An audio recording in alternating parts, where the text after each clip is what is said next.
warahmatullahi wabarakatuh. Kembali lagi pada mata kuliah akuntansi keuangan lanjutan 2. Setelah minggu lalu kita membahas mengenai definisi jenis dan bentuk penggabungan usaha. Hari ini kita akan membahas mengenai akuntansi penggabungan usaha, tepatnya untuk metode pooling of interest. Dalam pooling of interest ini, kita mengasumsikan bahwa kepemilikan perusahaan-perusahaan yang bergabung itu adalah satu kesatuan dan secara relatif tetap tidak berubah pada entitas akuntansi yang baru. Metode pooling of interest ini mendasari pada penyatuan kepentingan bukan atas dasar pembelian. Nah, untuk aktiva dan kewajiban pada metode akuntansi ini, kita juga menggunakan yang namanya nilai buku, bukan nilai voucher ataupun nilai pasar. Oke, untuk pooling of interest ini saya langsung saja masuk ke contoh soal. Untuk contoh soal yang pertama itu adalah pada kasus merger. Di sini diasumsikan ada dua perusahaan, yaitu PT Adi dan PT Jaya. Berikut adalah informasi keuangan kedua perusahaan. Modal saham PT Adi adalah 200 juta, anggaran saham 50 juta dan laba tahan 100 juta. Kemudian untuk PT Jaya modal sahamnya 100 juta, anggaran saham 30 juta dan laba tahannya adalah 70 juta rupiah. PT Adi akan mengganti aktiva bersih PT Jaya dengan cara mengeluarkan 10.000 lembar saham miliknya dengan nilai nominal sebesar Rp10.000. Selain permintaan atau contoh untuk PT Adi mengeluarkan 10.000 lembar saham, saya juga meminta perhitungan atau jawaban atau cash untuk beberapa lembar saham lainnya, yaitu sebagai berikut. Apabila PT Adi menerbitkan 10.000 lembar saham, 12.000, 13.000, 15.000, 17.000, 19.000, 22.000, dan 25.000 lembar saham. Nah, untuk ketentuan berikutnya, disagio yang diperoleh tidak boleh melebihi besarnya agio saham perusahaan yang mengambil alih perusahaan lain. Contohnya di sini, misalkan si PT Adi kan ngambil atau si PT Adi kan menggabungkan usaha ke si PT Jaya dengan cara menerbitkan beberapa jumlah lembar sahamnya. Maka kita lihat di keterangan PT Adi berapa agio sahamnya. Nah, jika diketahui agio saham PT Adi 50 juta, maka disagionya tidak boleh melebihi dari 50 juta. Nanti untuk lebih pahamnya kita masuk ke perhitungan untuk kasus-kasus berikut ini, atau untuk asumsi-asumsi yang diminta, atau seperti 10.000, 12, 13, 15, 17, 19, 22, dan 25.000 lembar saham. Kita bahas dulu yang pertama, yaitu apabila PT Adi menerbitkan 10.000 lembar saham.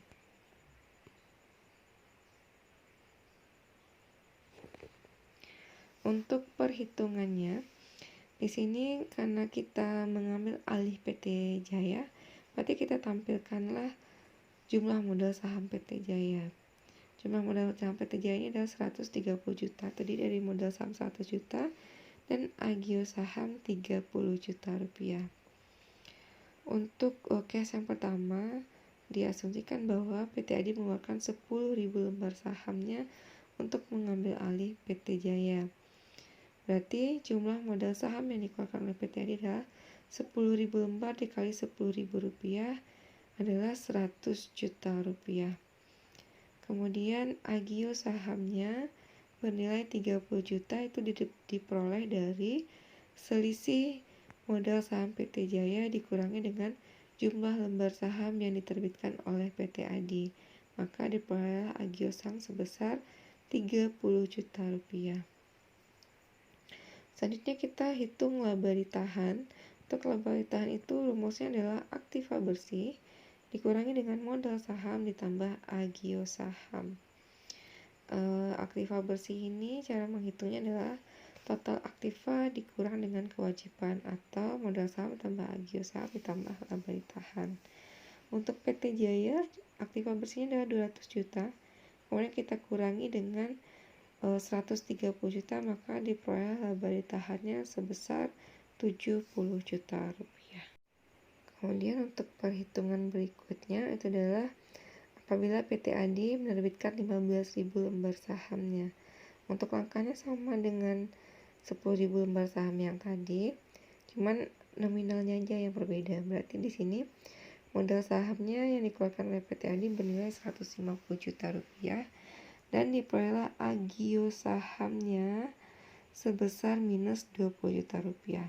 Kalau seandainya selisihnya itu udah negatif, maka itu dianggap sebagai disagio saham. Kemudian kita hitung laba tahannya adalah aktiva bersih dikurang dengan modal saham tambah agio saham, yaitu 200 juta dikurang 130 juta rupiah, maka diperoleh laba tahan sebesar 70 juta rupiah. Kemudian untuk contoh yang berikutnya itu adalah apabila PT Adi mengeluarkan 22.000 lembar saham miliknya, maka nilai modal sahamnya adalah 220 juta dan agio sahamnya minus 50 juta atau disagio sebesar 50 juta. Untuk laba tahan perusahaan tersebut menjadi 30 juta rupiah.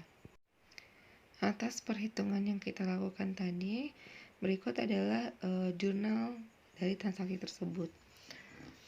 Di sini bisa dilihat ya beberapa jurnal transaksinya, yaitu adalah investasi saham pada PT Jaya sebesar 200 juta, modal saham 100 juta, agio saham 30 juta, dan laba tahan sebesar 70 juta rupiah. Untuk 12.000 lembar saham, investasi pada PT Jaya sebesar 200 juta, agio saham 120 juta, modal saham sebesar 120 juta, agio saham 10 juta, dan laba tahan sebesar 70 juta rupiah. Nah, ini adalah jurnal untuk 13.000 lembar saham dan 15.000 lembar saham. Kalau dia disagio berarti letaknya ada pada sisi debit. Kita lihat untuk apabila 15.000 lembar, yaitu investasi pada PT Jaya 200 juta, disagio 20 juta, pada modal saham 150 juta, dan laba tahan sebesar 70 juta rupiah. Dan ini adalah jurnal transaksi untuk 22.000 lembar saham dan 25.000 lembar saham. Untuk 25.000 lembar saham sendiri, jurnalnya adalah investasi pada PT Jaya sebesar 200 juta, disagio 50 juta, dan modal saham sebesar 250 juta rupiah.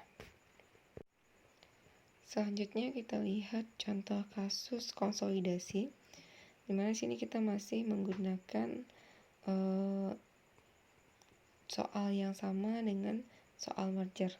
Tapi di sini katakan bahwa modal saham kedua perusahaan, yaitu PT Adi dan PT Jaya, bernilai Rp10.000 per lembar saham.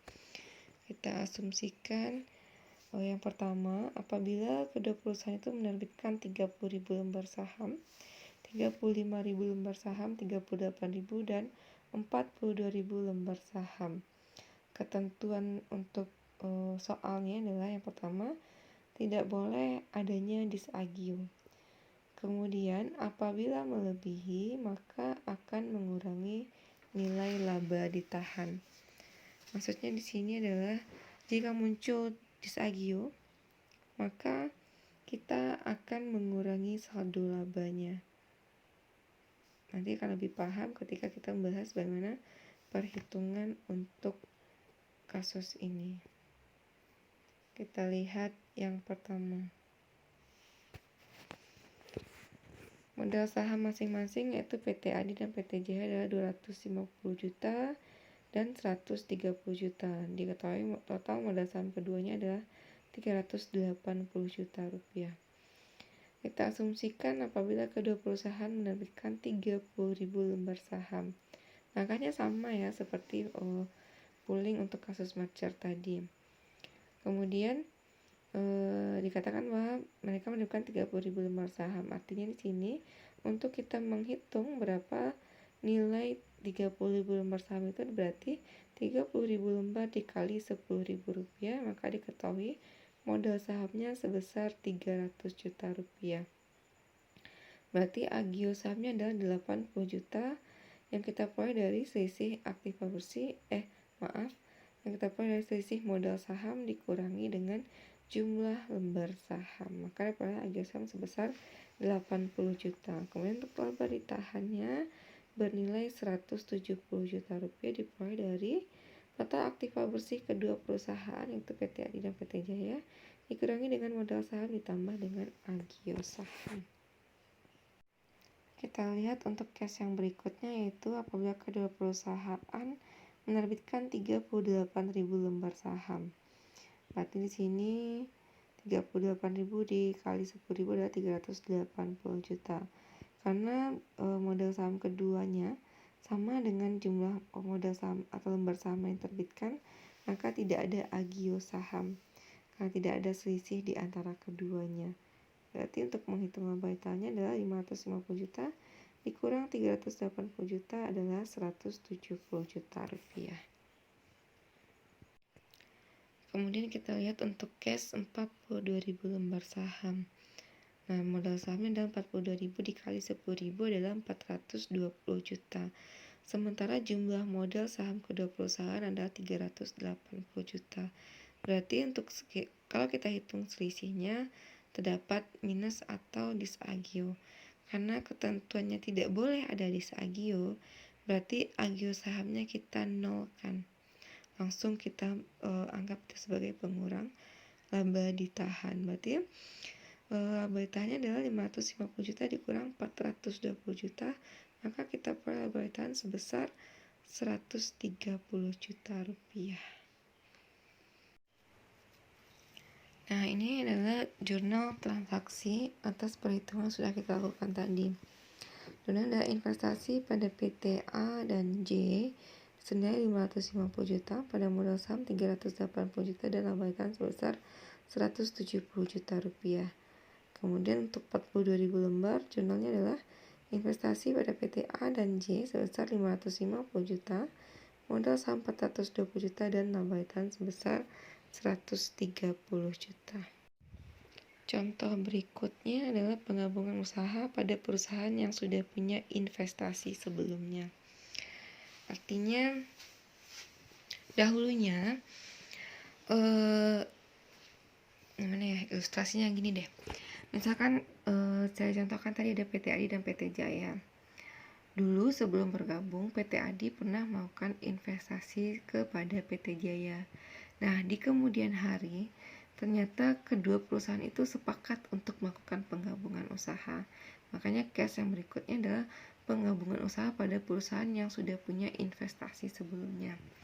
Untuk ringkasan laporan keuangan yang ada pada slide ini terlihat jelas ya. Pada PT ADI itu ada rekening investasi pada PT Jaya sebesar 3 juta, aktiva lain-lain 150 juta, total aktiva 200 juta, kemudian modal saham 100 juta, agio saham 50 juta, dan laba ditahan sebesar 50 juta rupiah. Dan untuk PT Jaya itu posisi keuangannya adalah aktiva lain-lain 300 juta, modal saham 200 juta, agio saham 30 juta, dan laba ditahan sebesar 70 juta. Dari informasi ini terlihat jelas bahwa PT ADI sudah memiliki investasi sebelumnya. Dan bagaimana kira-kira ketika mereka melakukan penggabungan usaha?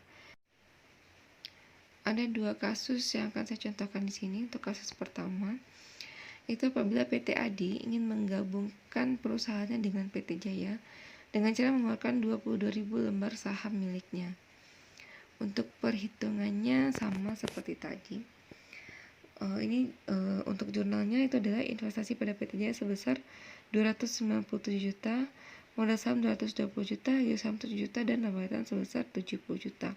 Nah, kenapa investasi pada PT Jaya-nya adalah 297 juta?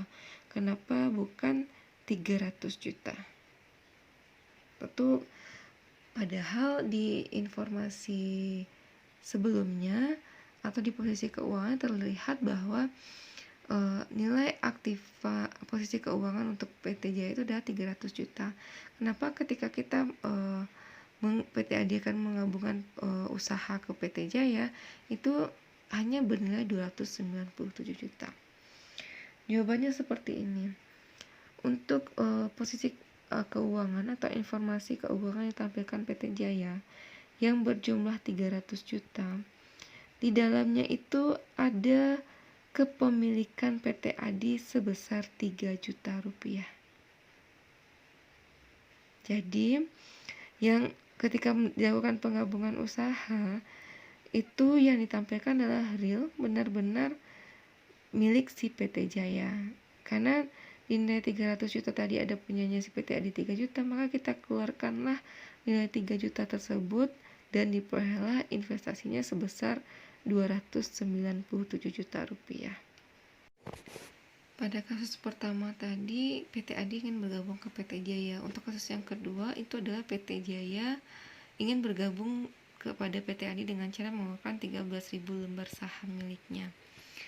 Maka jurnal yang dibuat adalah investasi pada PT Adi sebesar 197 juta, kemudian treasury stock sebesar 3 juta, pada modal saham 130 juta, agio saham 20 juta, dan laba ditahan sebesar 50 juta rupiah. Pada informasi keuangan tadi dijelaskan atau terlihat pada neraca PT Adi adanya investasi saham pada PT Jaya sebesar 3 juta, kemudian aktiva lain-lain ada modal saham, agio saham, dan laba ditahan. Nah, kepemilikan kembali atas saham milik kita itu dikenal dengan istilah treasury stock. Karena tadi si PT Adi melakukan investasi kepada PT Jaya, kemudian PT Jaya melakukan penggabungan kepada PT Adi dengan mengambil alih perusahaan atau melakukan merger, sehingga aktiva yang diperoleh oleh si PT Jaya ini di dalamnya ada saham milik dia dulu, sehingga muncullah rekening yang dinamakan adalah treasury stock. Treasury stock itu adalah kepemilikan kembali saham milik kita. Oke, saya harap kakak bisa memahami kasus atau contoh soal demi contoh soal yang sudah saya jelaskan tadi. Saya rasa sudah cukup untuk contoh mengenai pooling of interest. Saya harapkan rekan-rekan mahasiswa bisa memahami maksud dan penjelasan yang sudah saya sampaikan. Dan saya ucapkan terima kasih atas perhatiannya. Assalamualaikum warahmatullahi wabarakatuh.